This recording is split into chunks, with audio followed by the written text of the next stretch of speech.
for you. Here we go, Brownies. Here we go. Here we go, Brownies. Here we go. Yeah, this for my dogs from the east to the west side. You rockin' brown and orange with me, baby. Let's ride. Represent the land, let them know. Tell them, here we go, Brownies. Here we go. Yeah, here we go.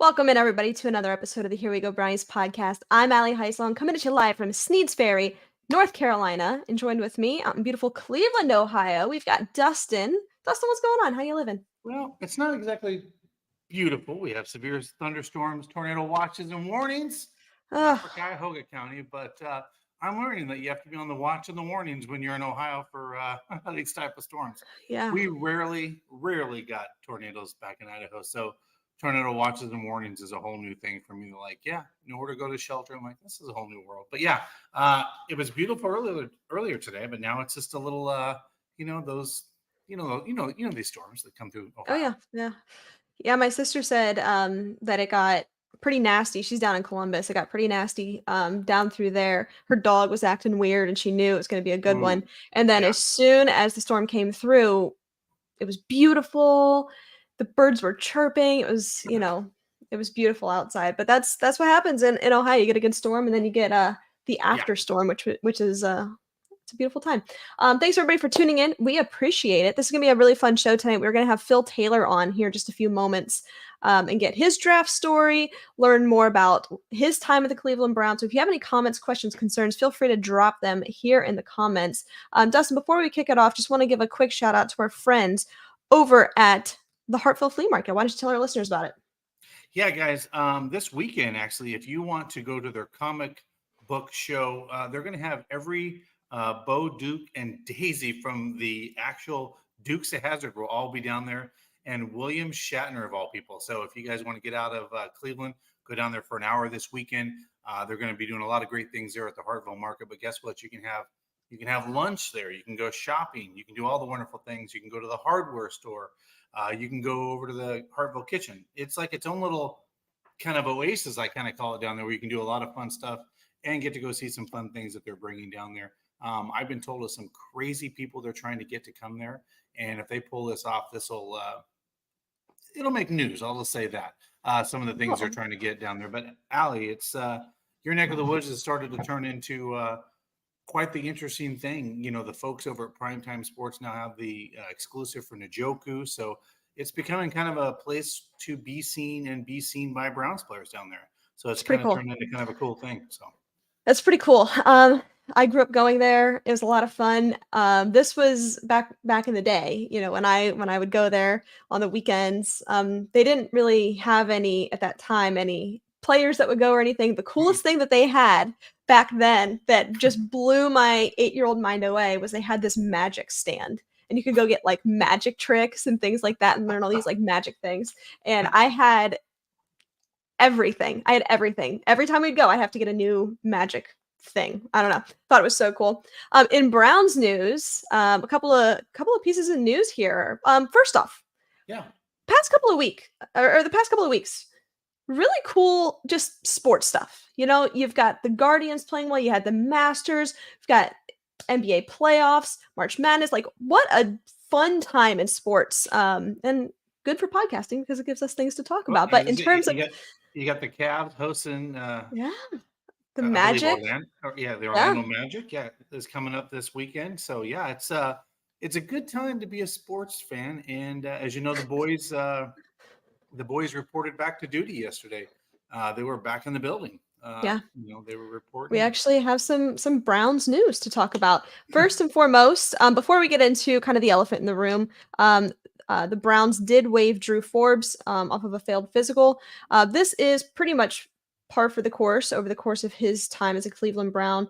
Every offseason, it seems that he's waived, then resigned, had a brief moment in Detroit, came back to Cleveland. I think if he's not back with the team around training camp, the only other place I could see him playing would be Tennessee. Obviously going with Bill Callahan in Tennessee, but obviously it's nothing new to have waived Drew Forbes. That's just kind of been the outline of his career so far. But let's get into it. The crazy part, the news, the elephant in the room. It is the white face mask. Dustin, the Browns unveiled their new logo essentially, and the helmet and what they're going to be doing.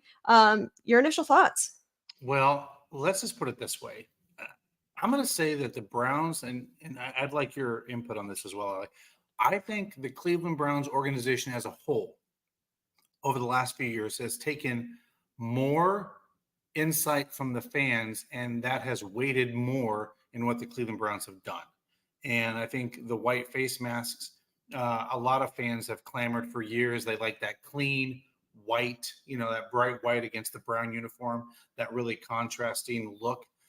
It brings us back to the Bernie Kosar, the Brian Sipe era, the Eric Metcalf, that white, and everybody loved that look. I think they listened to the fans and brought that look back because it was so popular. Even the new players, like when they did the reveal today, were like, man, that is sharp. That kind of contrast with the white.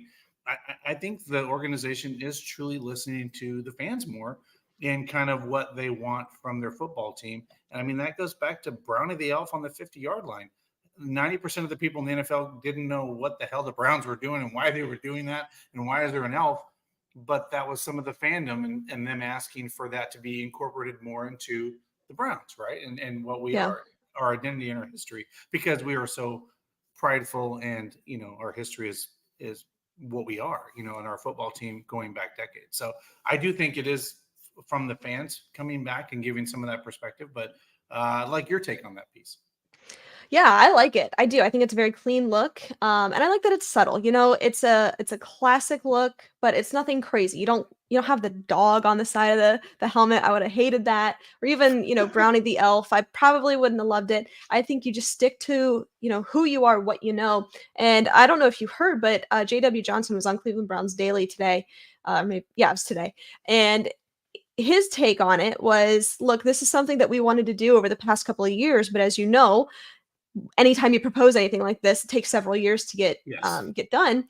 To be able to have it now, and it's just so classic. And that's what he said. When you look at this logo, when you look at this helmet, if you were to show somebody that has never watched a football game before, hey, where do you think this team is? They would say, that's probably a football team. And he said, that's what we are. We're all football. Cleveland is all football. So they're undeniable, classic look. I like it. I think some people were probably looking for a little bit more, something a little edgier, but you go back, what was it, 2015, I think it was, when they had the previous jerseys where they had Cleveland across the chest. And that was a pretty big flop. I think we can all agree, like, what we have now is significantly better. But I will say this, I think if you didn't have that, if you didn't have that look, that egregious look, we probably wouldn't appreciate the classic look that we have now. We might be pounding the table saying, we want something new, we want something edgy. Well, no, we had that and it was terrible. Let's just stick to who we are, what we know, and have a modern classic look. I think it's great. Yeah, those uniforms we had for a while, oh my gosh. I mean, they were terrible. They were bad. But, and I think ownership knew it. Everybody knew, like, this isn't good. But they had, like, it's like a 5-year contract with Nike. Like, you have to ride it out. And that's like towards the back end of that contract in 2018, 2019, before they got the new ones in 2020. That's why you saw them with their color rush jerseys almost exclusively. They were begging to get out of that contract. They were bad. Those were tough. And I knew they were trying to be edgy, but I mean, I saw those and everybody's kind of like, what is that? And then you see, like, our friend of the program, Joe Thomas, would wear those and you'd see it and be like, that is just not a good look. It's just not a good look. I mean, as Jason says, Browns on the pants was even worse. Yeah, that was bad. It was terrible. Undeniably bad. So I think it's exciting. It's not a big splashy new thing. I've seen that on Twitter. Everybody's like, what's the difference? I don't really see a difference. But here's the thing too. Cleveland Browns, we don't have a lot to work with. We've got brown, orange, and white. Those are the colors you have to work with. Outside of those colors, what are you going to do on your helmet? I mean, you can't do much. So I think in this instance, simple is best. Yeah, I mean, I don't think I'd ever want them to do something to the helmet. Because everybody said that's sacred. You can't put a logo on it. You can't do that. I don't know, like, and let me ask you this: is that even a thing that the Browns could do in the color rush scheme of things? If they wanted to do a logo for a game, could they put a logo on the helmet and then 1 week later not have it? Is that a thing? I I mean, is think that they can, yeah, I think they can do like one alternate look, because yeah, this is the look now. Like previously, I think last year they did the white face mask for a game, and that was like their alternate helmet. I think this year they'll be able to do an alternate, but you know, I think the only thing that I could get behind that's not just the classic look on the helmet would maybe be maybe emphasis on maybe here, Brownie the elf. I could oh, not get on board see, with the mock-up of the dog. I can't. The only actually, let me take that back. Let me walk this back. Another thing I could get on board with is some numbers on the helmet. Sure, sign me up. I think that's a good look, well, kind of they've the done that. Alabama look. They've done They've that. done That's that. Like, I yeah, could see that being the alternate, and, yeah, like, that's fine. But yeah. when we start actually using logos like Brownie the Elf or the dog or anything like that, that's when it gets really tough. It's really tough. I don't know. So, I don't like those mock-ups at all. so here's something the Browns have not done, and I'd wonder if it would be wild for them to do it. And the reason this only comes to my mind is because I come from Boise State. Blue helmets, blue uniforms, right? Like the Wait, what are you blue. gonna say? Orange turf? No, no, no, no, no, no, no. And think about this. Flip the script.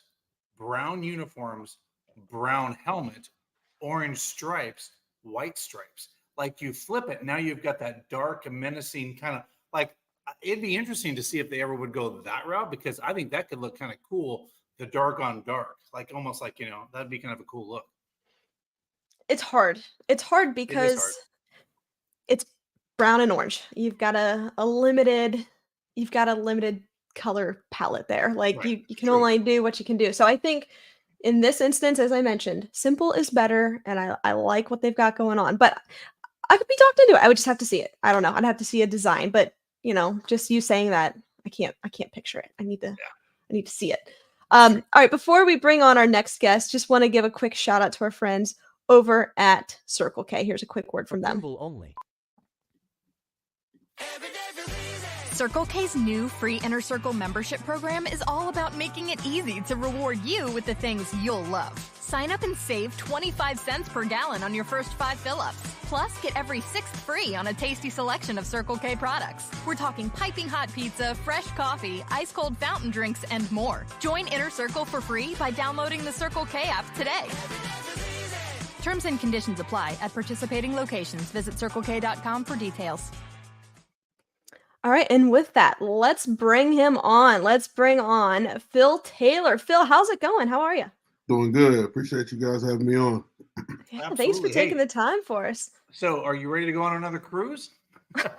Yeah, man, I'm actually going on one in 2 weeks, man. My wife, you really? yeah, she was on the cruise with us, and she liked it so much she ended up booking the cruise for just me, her, and the kids. Nice. Awesome. where Where are you going? Yeah, where are you going? We're going on the same boat actually, and I think it's going to Cozumel and then Coco Cay. Oh, okay. So just different islands this time. That'll Yeah, be fun. yeah. That's Well, pretty cool. Cozumel is actually part of Mexico, but yeah, that'll be fun. So, Yep. Quick little trip. Yeah, so- Phil, was that your first cruise ever, or have you been on one before? No, that was actually my third. Okay. All right. So Yeah, that was I've my been on a first couple, yeah. cruise. That was my first cruise, and I did not know what to expect. I knew that there was going to be a ton of Browns fans, and there were. I mean, there were. I think that they did a really good job with the Browns element of it, but also just it's vacation too. But one thing that I struggled with, this was my first cruise, I could not get my balance for days. I just felt like even when we got off the ship, I was walking and my equilibrium was off. It just took me forever. So I don't know. We'll see if I can do another cruise, but it was a lot of fun. Before we get into it, Phil, that's actually where we met. We met on the Browns fan cruise. I mean, obviously you loved it. You booked another one, but tell us about it. What was your experience? It was awesome, and I'm glad it's the first of probably like 4 or 5. At least. And yeah, so it was awesome, man. It was a great time meeting the fans and actually, me being a younger guy compared to the legends. It was good mingling, us together, and we had a great time. So yeah, I can't wait to the next one. Yeah. So one of the things that we were talking on before we got on here, obviously the big reveal today was the white white face masks. Did you get that one of those wonderful care packages from the Browns where they did the reveal, or did you get something like that? No, I ain't getting no helmet. But I saw the helmets, but they were cool, man. I like it. I like the white face masks. They stick out more. I like it. So we I were do too. so Simple. Allie and I were debating. There's so much classic Browns helmet uniform. Would you be open to something other than what we have today, that classic look? Because we got the white helmets they go back to sometimes, but would there be anything like you would tweak with it? Because how that's kind of sentimental with the helmet stuff.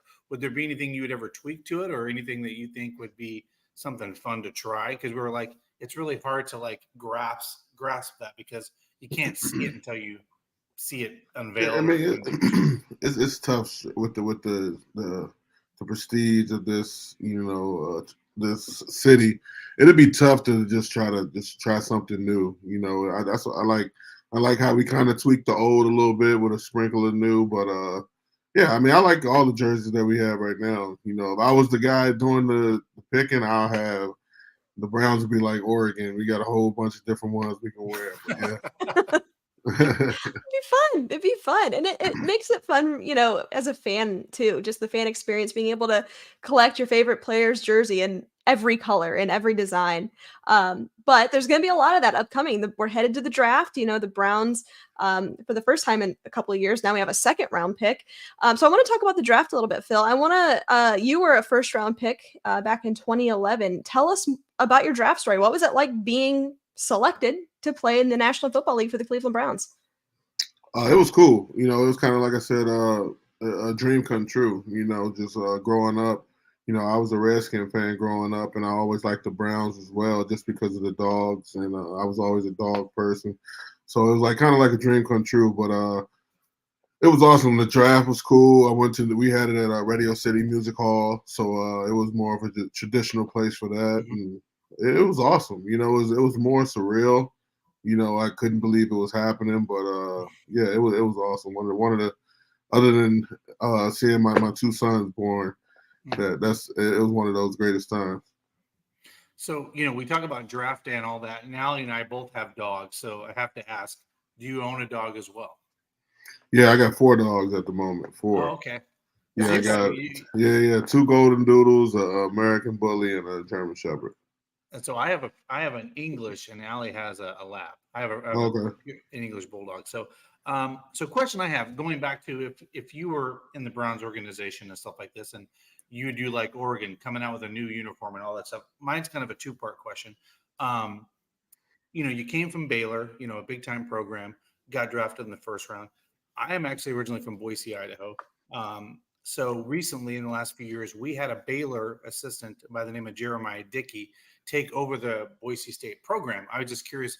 I know you do some stuff probably with Baylor in the offseason, with the university. Just curious if you ever knew this gentleman, Jeremiah Dickey, who's now the athletic director at Boise State, and kind of tell us some of the things that you think that Baylor prepared you, being from a big-time program, to make that switch to the NFL. I don't really talk to the university right now. I guess they don't reach out to a lot of guys that was part of the Browns era, So yeah, I haven't really talked to them. I mean, if your name Robert, then yeah, you got a statue in there. They'll talk to you there. But I mean, the people that made it possible for me at Baylor to get to the NFL was Art Browse and Kaz Kazadi and their staff, and I always give shouts out to them because that's what the true Baylor days, and that's when we were getting it, and they didn't care who you were. We're going to work hard, and that's the kind of mode I always went with after. Do you think, as we were talking about the draft and kind of the learning curve that you go through, even coming from a big time program like Baylor, and then getting to the National Football League, did you kind of find that, there was a learning curve and it did take you some time to catch up to the speed of the game in the National Football League? Or did you feel that Baylor really, was a good starting point to get you to where you were on draft day? It kind of was because Baylor, coming from Penn State, which was more of a smash mouth, AFC Yeah. North type conference, to Baylor in the Big 12 when it's spread and a lot of pass, it kind of geared me up to what the NFL was eventually changing into. Because guys like me, big nose tackles, it's not a lot of those guys in the league no more because everybody's passing now. So I think going to the Big 12 kind of helped me out because I was doing a lot more pass rushing than I ever been doing. So yeah. Real quick, Dustin, before I turn it over to you, we've got a comment here from a listener, James. Phil, who is your favorite Cleveland Brown right now? That's a tough question. It's tough, man. That's a tough question. But I'm gonna have to go JOK right now. JOK. Oh. Yeah. Yeah. I Defensive think guy, he's gritty, he just brings that swagger. He's all about his culture. And man, he's always around the football. That's one thing, on every defensive play, he's around that ball. So here's a question, Phil. I think former Browns players are very unique, and their relationship to the city, and this. So my question, we talked to folks like Hanford. He was on your show a few weeks ago. We've had Felix, we've had Eric on, all these guys, and a lot of them have come back to Cleveland to make it their home and stay here and feel very welcome here. I know you've moved back to Cleveland and you're now welcome here and you love it here and you've made this your home. Just curious, why you made that decision. And secondly, kind of catch up some of our viewers, what you're doing now and stuff now that you're back here in Cleveland and, out of the NFL now. Oh, I never left. Once I left Cleveland, I still had my house here and my family was always here. So when I just went to the other places, it was just me. So, but I always loved it since I got drafted here. And the city was a chill city, and I loved it. I grew to love it even more. And once I started to make my family here. Just taking it back a notch. I was listening to the Hanford Dixon show and I saw you were on there and something that you were asked really kind of piqued my interest. I think Gabby had asked you, what was it like playing through some of those lean years with the Cleveland Browns? Because we know they were pretty lean for some of your time in Cleveland and what it was like to play under several different regimes. But with that, I want to talk about the team as a whole. There were some not very good teams during your time in Cleveland. But one thing kind of remained the same, and that was the offensive line was pretty darn good. I mean, you had Joe Thomas, Alex Mack, John Greco, Mitchell Schwartz. You had some dudes. What was it like going up against guys like that every single day in practice? Oh, it got you better. You don't want to get embarrassed on film, so it got you better, going against those guys. Yeah, I used to get in a fight with Alex Mack probably once a week at least. But we went through some tough times, but I felt like we was always a QB away, and for my stint here, I feel like we always had a good defense, but we was always still a QB away. We were always in games where we just couldn't finish them, right at the end. You know what I mean? So it was tough, but I loved every minute of my time here, and I'm still here. So yeah. Nice. How did you remain positive and motivated during some of those times? I mean, because you're right, you were just a quarterback away in some of those instances, and even as fans, we'd sit back and be like, "Man, the Browns would take it down to the last couple of seconds in some of these games. They just couldn't win." How did you stay positive during some of those times? Because losses like that, I'm sure, are quite defeating. You got to humble yourself, but at the same time, you got to go out there and, we played it to the best of our ability, and we were always coming up short, so, but it was tough, but at the same time, we're going to give it our all, and if you get out there giving it your all and you just come up short, you just got to, you got to clear it and move on and worry about the next week. You know what I mean? Yeah. So here's a question for you. I mean, we were talking, you were texting, you got kids and you got sports going on now, and, hopefully they're going to play sports and enjoy them like you did from a young age. We have a lot of family and people that watch our show. What advice would you give to kids today, that are trying to, no matter what that sport may be, football, soccer, basketball, what kind of words of advice would you give those kids as they're trying to, start on that journey that can be tough and you want to give up on that, but what would you give to, to a kid starting out that's just trying to, wrap their heads around a sport and kind of get into it? What would be your words of advice for a kid? Play the sport that you really enjoy. Just because a lot of these parents out here, they're forcing their kids to play sports.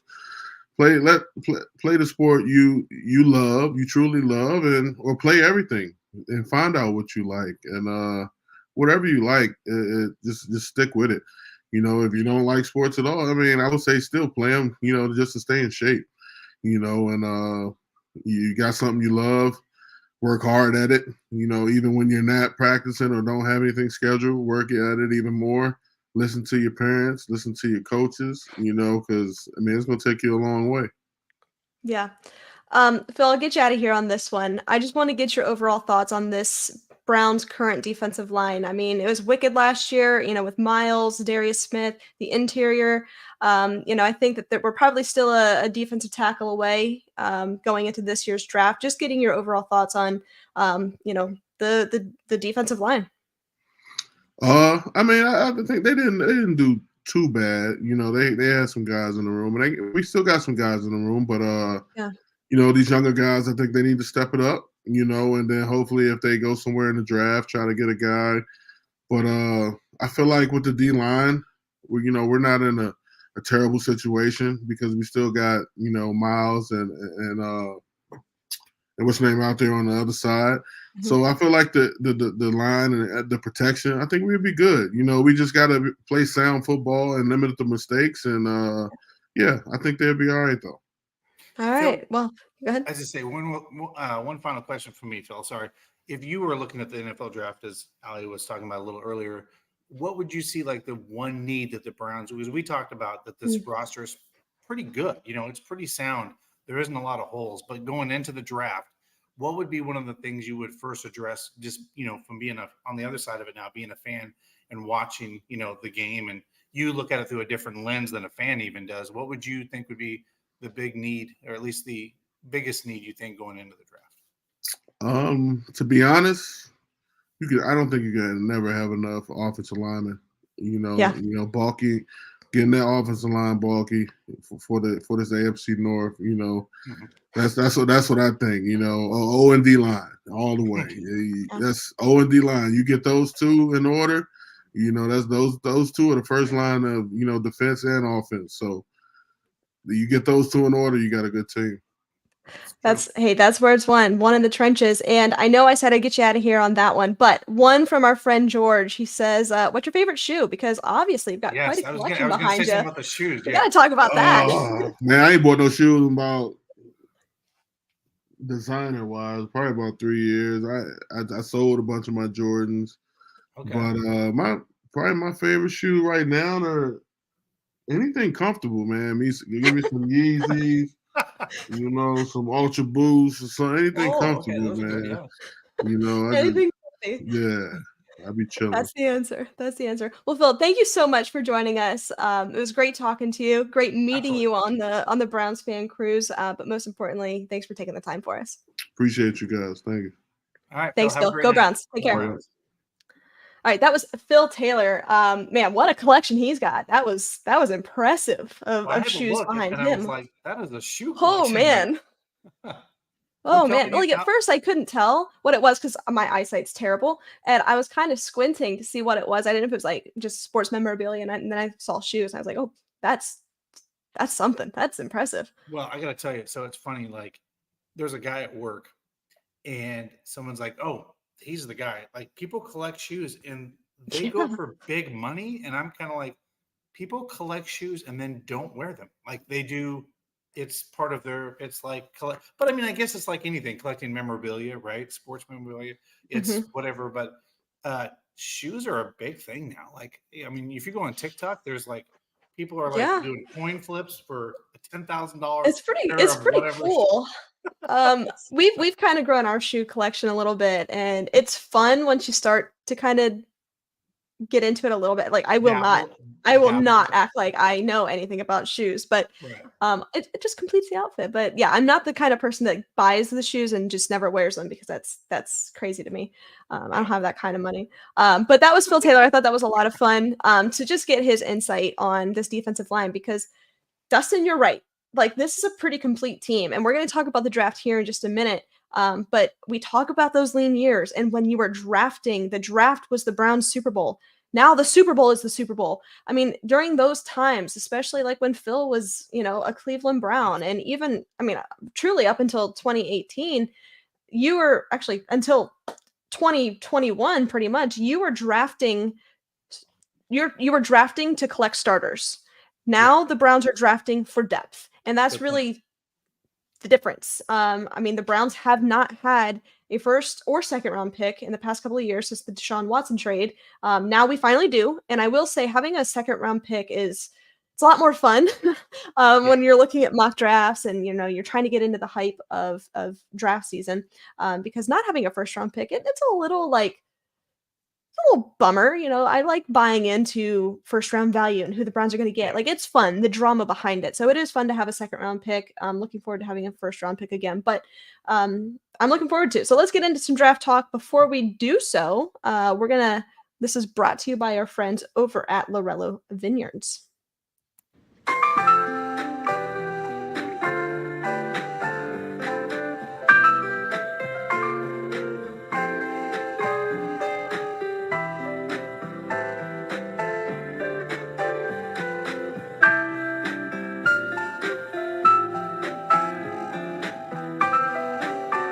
Everybody, my name's Kim Lorello, and my husband and I, Larry, started Lorello Vineyards over 21 years ago.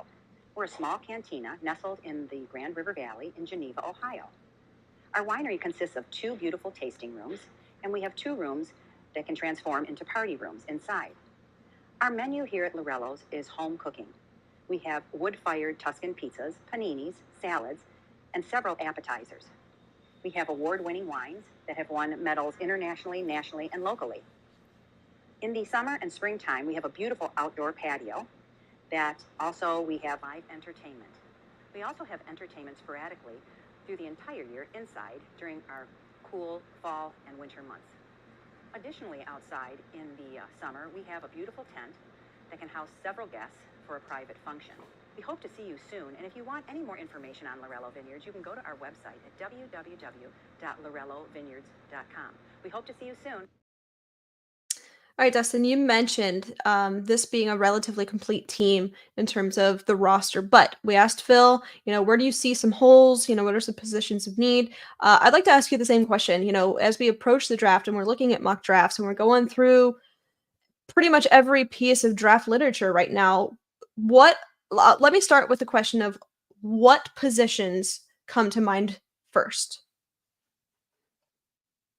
Based on where the offense is going, I think wide receiver to me is still an area Yeah, of need. I agree. I think if you and man, if you can get a speedster guy, and I know there was all this about the Schwartz thing, you can't catch the ball, all that. Well, the kickoff game just changed in the NFL. If there's a guy that has blazing speed out there where you can use him to basically change a game, and score you 7 points or give you great field position, I don't know. I might look at a guy like that's a tweener type of guy, right? Maybe he's not tall, but has blazing speed in the wide receiver position. And then obviously, Phil brought up the offensive line, but I also think you got to address running back in this draft. I think you can get some value in some later rounds. The Boise State guy, George Alani, he's going to be available. I mean, he's been taking visits. I know the Browns were at Boise State's camp. So I don't know, there was 5 or 6 players there. They obviously don't send a guy out there and scout for no reason. But I think the Browns can address the running back position. And I think you got to go defensive line too, right? I mean, you got 6 picks now, I think we have. So if we're looking at the second round, right, I think there's 3 positions that I would be happy with because I think you can get running back like better value on day 2, or excuse me, even day 3. Right. You can get some decent value there. But if we're looking at the second round pick, number 54 overall, you can absolutely sign me up for a defensive tackle any day of the week. You can sign me up for an offensive tackle any day of the week, and you can also sign me up for a receiver. I think those are the three. If you spend number 54 on one of those three positions, I'm gonna be happy. Now, if they with the second round pick draft quarterback, I'm gonna say, what on planet Earth are we doing? We don't need or 25 quarterbacks. or running back, Or running. running back scares me at 54. I'm not gonna lie. Yeah. Running back scares me at 54. Now, I think with third round pick, yeah, I think that's absolutely in play. But I think in no particular order, receiver, defensive line, offensive line are probably the biggest holes. Now, with that, we talk about not drafting for starters, but drafting for depth. That also gives the Browns some leverage to go ahead and select the best player available. You are not drafting. I mean, I just go back to, the Jed Wills draft where they absolutely, no matter what, with the number 10 overall pick, they had to have a tackle. Period, point blank, didn't matter. Mhm. They were taking a tackle. Right. And that, now we say, well, you could draft 3 or 4 positions and we'll be happy as fans. I think that's a pretty decent place to be in terms of your roster standpoint. I want to talk about the receivers because I think that over the past couple of years, the Browns have struggled with the evaluation of receivers in the draft. And I don't think that that's anybody's surprised by that. I mean, we can name several receivers that they've drafted that didn't work out or are still struggling. I mean, Right. Anthony Schwartz being one of them. Cedric Tillman obviously has some question marks. Obviously, he's going into his second year. He's got plenty of time to develop. But you can criticize this front office on their draftability and evaluation of wide receivers. So I think that poses the question, Dustin, of can you afford to miss on another receiver, especially if you use the number 54 overall pick on a receiver and you absolutely miss. I think you really start to question their ability to draft that position. But if it does hit, I think that can absolutely give you some forgiveness of some of those previous picks. However, I do want to play devil's advocate on my question and say, the Browns have not had a first or second round pick in the past couple of years. So you have to give them some leniency. You can't go draft a Chris Olave or a Garrett Wilson. They clearly were not in play. Right. So you kind of had to just work with what you were dealt in the third, fourth, fifth round pick. So obviously playing some devil's advocate there. They did not have cream of the crop selection, but there's still value in later rounds at receiver. So I just want to talk about that a little bit because I think that's one area of true critique that we can say, like, I don't know. We'll see. I think that if you draft a receiver in the second round, kind of have to get it right here. Yeah, and I almost think they won't. And the reason I say that is I look at the Browns of past, like they almost know the errors of their ways. The Amari Cooper trade, the Jerry Jeudy trade, right? Yeah. They went out and what they believed and perceived to be solid Elijah Moore. I mean, they went out and got guys that they believe can supplement and fill in and get those positions that they need that they already know are time tested, right, in the National Football League. I don't think they take a receiver at number 2, to be honest with you. Okay. I think they will look at, offense or defensive line. And you're right. There is if it's about speed and just adding depth in the wide receiver position, you can probably get that in round 6 or 7 or 5. I don't know. Maybe that there is those possibilities there. But I don't think they do take that wide receiver that early. That's just my gut. I think that's fair. Yeah. And I think they like you said, you can't have enough offense and defensive linemen because guys will go down. That happened this year on both sides of the line, and depth is always important at that position because you're going to have injuries no matter what. You're not going to go through an entire season with no injuries unless like everything's aligned and nothing's happening. And, it's just rare for that to happen with any team.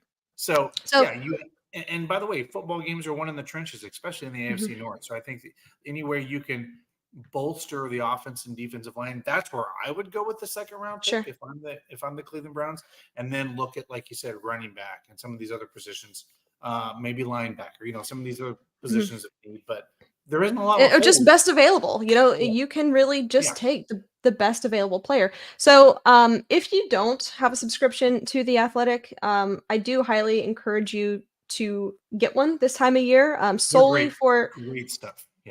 Solely for Dane Brugler and what he does, especially with his the Beast. It is, I have it pulled up here. It is 324 pages, and it is an absolute tank of a document that lists everything you could ever know or want to know about these prospects. So he also did a mock draft, and these are the players that he selected. This is a full 7-round mock draft, so we're going to go through this. Dane Brugler's mock draft. I think out of all of the draft guys, draft analysts, Dane he's up there. Like, he is awesome. So number 2, number 54 overall pick, he has the Browns selecting Mason Smith, the defensive tackle out of LSU. For that reason specifically, Dustin, games are won in the trenches, especially in the AFC North. So Mason Smith out of LSU, 6'5", 300+ pounds. That's insane. So that's somebody to keep an eye on. I think that if he's there, that's absolutely a pretty decent pick. That is Phil Taylor size right there. That is Phil Taylor size. What his B says is, overall, Smith is a traits-based prospect with his size, movement skills, and pop at contact, but his inexperience is evident on tape, which is inconsistent technique, block recognition, and rush plan. So I think some of those are teachable things, coachable things, but you cannot coach or teach size. That's just a massive human being. So they have, he has the Browns taking Mason Smith there with the number 54 overall pick. Number 85 in the 3rd round, I would potentially, if this guy is available at 54, I have him circled as one of my favorite prospects, and that is Kieran Omagadeje, the offensive tackle out of Yale. I really like this prospect, guys. He is ultra athletic. I think you could say the same thing in terms of inexperience. He doesn't have a lot of that, and you can talk about the talent that he went up against at Yale. Sure, we can talk about that all day, but you can't deny the athleticism, the traits he has there. Dane says Omagadeje is a raw prospect and technical and strength work before he sees NFL reps, but his physical ingredient and competitive drive are the foundational elements that pro coaches want to develop. So again, you're not drafting to be a starter. You are drafting for depth. Yeah, and a Yale guy is going to be a smart guy. We always talk about players that need to know. I mean, if you think about it, players that need to know all the positions, right, and all the plays, it's typically your offensive line, right? So if you can get a guy from Yale that's, high IQ, smart player, doesn't make mistakes on the offensive line, like false starts and those type of things, you want a guy like that, right? That has that kind of smarts too. It'll be interesting to see where the Browns go, because you're right. This is the first time in several years the Browns can almost sit back, relax, take phone calls, listen to other teams, and say, hey, we're at what, 54, correct? That's correct. Hey, so-and-so wants this player. They want to move up. We're going to go down to 60. That's fine. We didn't have that player pegged. That even is new we're going to take, right? We can move down to 60 and, get a later round draft pick. I think the Browns have a lot of options here and kind of just set back, and they can be the ones taking the calls, whereas in the past they're making the calls, right? So it's going to be interesting where Andrew Berry, and by the way, Andrew Berry just seems like he blows me away that he's always thinking of, like, I don't even call it a chess move, but just moving something like a quarter of an inch. Like, he's literally like he's putting a puzzle together, it seems like, at every move. And I use that example just a week ago where he, gave us another draft asset, where we have a 7th round draft pick with the Titans trade. He just went and got a little bit better for us in the draft, right? Didn't go crazy, but just gave us that leverage to just get a little better. And well, that 7th round pick, I mean, that, when you look at it, I think a lot of people are like, okay, a 7th round pick, but I mean, you take a practice squad player and turn that into a draft asset. 7th round picks, that is what you typically use for moving up to a pretty decent spot. You can package a couple of picks together and go up and get, maybe you go up, and while we're talking about receivers here, well, I'm about to talk about receivers. We haven't started it yet, but maybe you go up and you get somebody like a Lad McConkey, or maybe you get a Keon Coleman, or somebody of that caliber that will be available at 54. That's going to be the long-term answer, and it could be because you turned a 7th round pick from a practice squad player into a player like that. I mean, you're right. It is chess. It really is. Yeah. Okay. Back into it, round 5. Dane has the Browns taking Taj Washington, the receiver out of USC. Look, I think that there's a lot of value in terms of receivers in this draft. And I think that's actually going to be the way of the world, the way of the NFL over the next couple of years, is there's going to be almost a surplus of really good receivers. I mean, we've seen it over the past couple of years where there's value until the 7th round in terms of receivers, and I think that that's going to continue. I mean, we can go through some of these names. I mean, at the top end where the Browns could be potentially picking, I mean, you could get your hands on a guy like Ladd McConkey, Roman Wilson, Keon Coleman, Ricky Pearsall. But if you kind of drop down a little bit, there's guys like let's see here. I mean, Malik Washington. They have Taj Washington here. 2 Washingtons in a row. I like. Let me find it. What's his name? I just lost him. Oh, Xavier Legette out of South Carolina. I mean, there's some guys. There is some absolute value. So I do agree with you. If you've got somebody that can win in the trenches, maybe you spend the number 54 overall pick and then you get skill position later. I'm going to go through the rest of these kind of quickly here because as we get into 6th, 7th round picks. I'm not going to sit here and act like we know all about these players, but Dane has the Browns at 206, taking J.D. Bertrand, the linebacker out of Notre Dame. We know that the Browns have needed and still need linebacker help. Round 7, number 227 overall, Isaiah Davis, the running back out of South Dakota State. I will say I would like to see the Browns take a running back a little bit higher. Especially as if you've seen on Twitter, it's looking like not having Nick Chubb for the start of the season. I would like to have a running back a little bit higher here. And you could get some absolute steals, some really good value in terms of running backs, probably late day 2, day 3. And then number 243 overall in the 7th round, Javion Cohen, the guard out of Miami. I don't think you can ever have too many offensive linemen, defensive linemen. Sign me up for that all day. But I will say I'd like to have running back and receiver maybe a little higher. Yeah, it'll be interesting to see where the Browns go.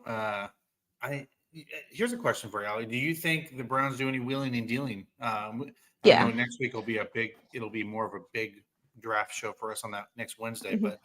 But what do you think? I mean, do you think the Browns could, be moving and shaking and trying to collect assets or give up assets on draft day? Or yes and yes. I think anything is possible. I could absolutely see a world where they don't do anything and they just take, use the picks that they have.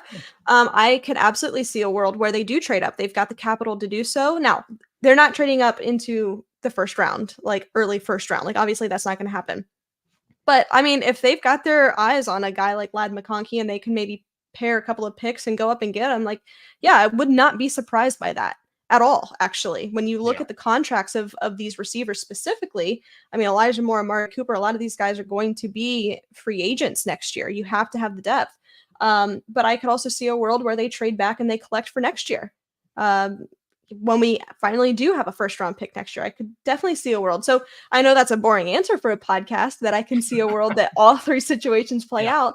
But if I had to say most likely, I would imagine that they may trade up at some point in this draft to get somebody, to get something.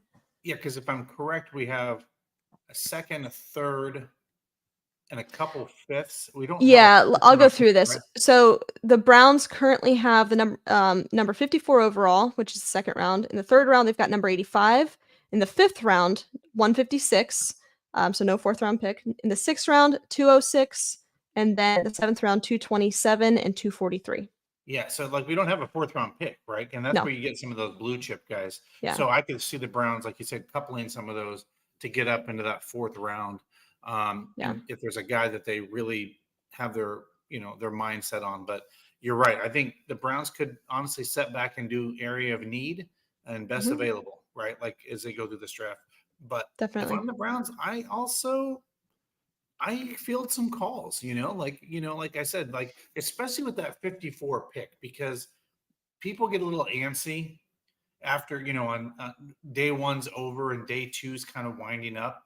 There could be some teams, playoff teams, because that bottom of the draft is teams that all made the playoffs, right? Where they're fearful of the teams that are good, right? I mean, you're always fearing the teams that are good are going to get better. And I could see a team that's maybe not so good calling the Browns at 54 and say, hey, what's it going to take to move it, right? It's not because we have this guy and we think the Packers may take him or whatever, right? I think that kind of starts to happen. So the Browns may be like, yeah, we'll move down. And oh, by the way, you're going to give us your 4th-round draft pick or whatever that may be, so they can get those assets. And the Browns end up getting the better part of that because they weren't even looking at that player or even thinking of that player at 54 anyway. Sure. So. Guys, if you don't have Stadium Mustard in your kitchen this season, you're doing it wrong. The iconic brand, the iconic taste, it's beloved from ballparks to backyards and everywhere in between. Stadium Mustard is a smooth brown mustard, rich in both taste and tradition, and it's loved by millions. So be sure to head on over to stadiummustard.com to shop now. Dustin, real quick, before we move on to our final segment, why don't you tell our listeners about the Barley House? Guys, if you haven't been to the Barley House, you got to go down there. It's obviously a great time during the football season on West 6, where they do the block party there. But more importantly, it's a great place to go any time of the week, and also Lost, the club right next door. Allie, you probably saw some of the photos. They have their 15th anniversary. I got to bump into Johnny Manziel, and we had a little bit of a small conversation there. Joe Hayden was there. And Joe Hayden was like, hey, I got to get back on your podcast. I was like, oh, I appreciate that. So I was excited. Yes, that Joe, you do. Yeah. Yes, so we like Joe and Johnny. But here's the thing, we I don't know how to say this, but I don't know if you saw, I posted my picture with Johnny Manziel and on our page, and I got beat up a little bit, and then I got beat up. And I thought it was very interesting. He's admitted his mistakes. He made a mistake. He knew he wasn't a great player. He didn't he didn't watch film. He's documented all this. I'm like, I'm a second chance kind of guy. If you can admit your faults and move on and say you screwed up, and you want to come back to Cleveland and watch a Cavs game and hang out with some of your former players, I think that's okay. I think you're allowed that, right? And you know what?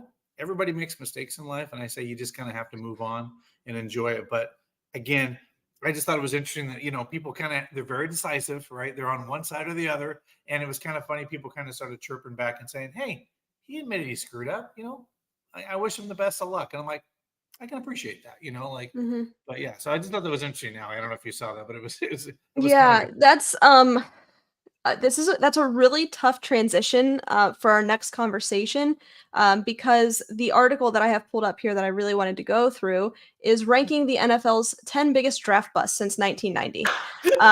So that's tough. By the way, we did not rehearse the show. No, that's tough. Because I am obviously not bringing this up because you mentioned that. It was just going to be the next topic of conversation. Because there is a Cleveland Brown on this list, and it is not Johnny Manziel. So I will say that. Just a quick hint. So let's go through this real quick. Ranking the NFL's 10 biggest draft busts since 1990. I think that there's a clear and obvious number 1 and number 2. Do you have any guesses on who it is? Ooh, from 1990? From 1990. The two biggest draft busts in history, and I will give you a hint. They are both quarterbacks. Okay, so the one that comes to mind to me, and I don't know if you're aware of this, but I'll add some context to this, is Ryan Leaf on that list? Yes, he is. He is not number 1. He's number 2. Ryan Leaf. Okay, so is Ryan number 2. Leaf. So I don't know if you're aware of this, Allie, but Ryan Leaf was part of a trade with Eric Metcalf to make that Ryan Leaf thing happen. So yes, Eric Metcalf likes to joke around like, so that's why you did that to get that. So it's kind of a funny story that a former Browns legend, has that story. But number 1. Number 1, and I think this is the obvious one at number 1. Jamarcus Russell. I mean, it is the obvious one at number 1. So Jamarcus Russell 1, Ryan Leaf 2, and then Achilles Smith, 1999. Number 4, this one surprised me. Did not expect to see him this high. Trey Lance. Interesting. Yep. Number 5, Charles Rogers in 2003. Is there a running back on there at all? There is. Number 6 is a running back, Lawrence Phillips with the Rams in 1996. Number 7, Heath Schuler out of Washington, 1994. Steve Entman in 92, Justin Blackman in 2012. And here we go. Number 10, the Cleveland Browns are on this list. Any ideas who it is? And it wasn't the player I just mentioned.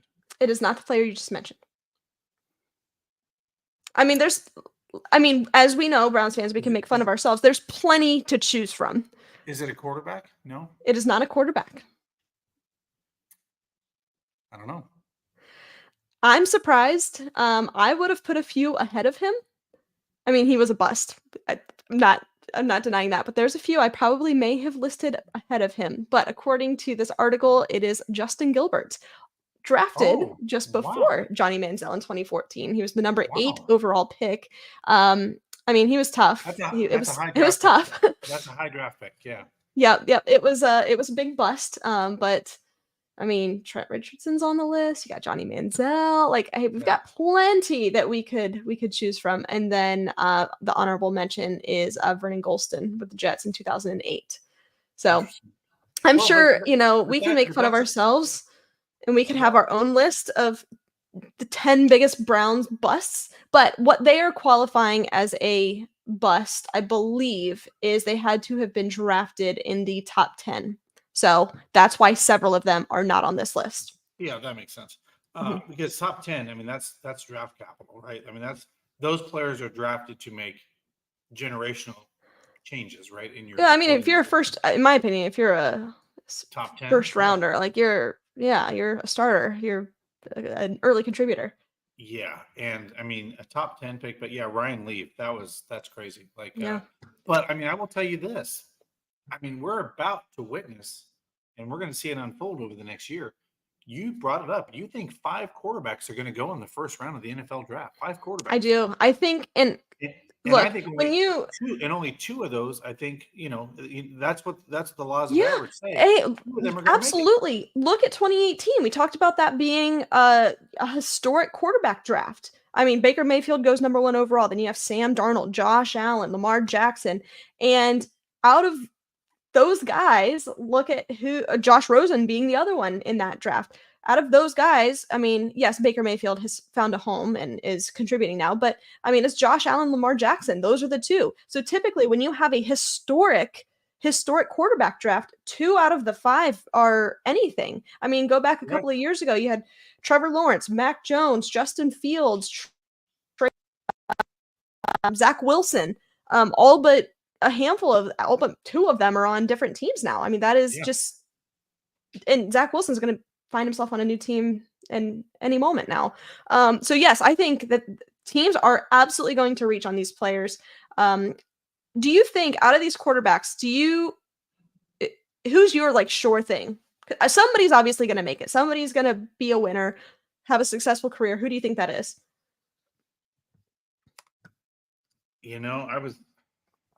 I was wrong on the last time we played this game because I thought Zach Wilson would actually have a pretty decent career. Did. Yeah, you did. I like the guy out of Washington, University of Washington, and his name's escaping. Yeah, Michael Penix Jr. Yeah, and the reason I think is because the type of style of play he played at Washington, I think helps him at the next level, and the amount of games he played. We have learned that a lot of these teams are looking for quarterbacks that don't leave early now, that have played multiple games, experience, like played a ton of games, a lot of throws. They've pretty much been in the college ranks for 4 years. That's my guy. I just think that he's going to kind of rise to the level and be that guy.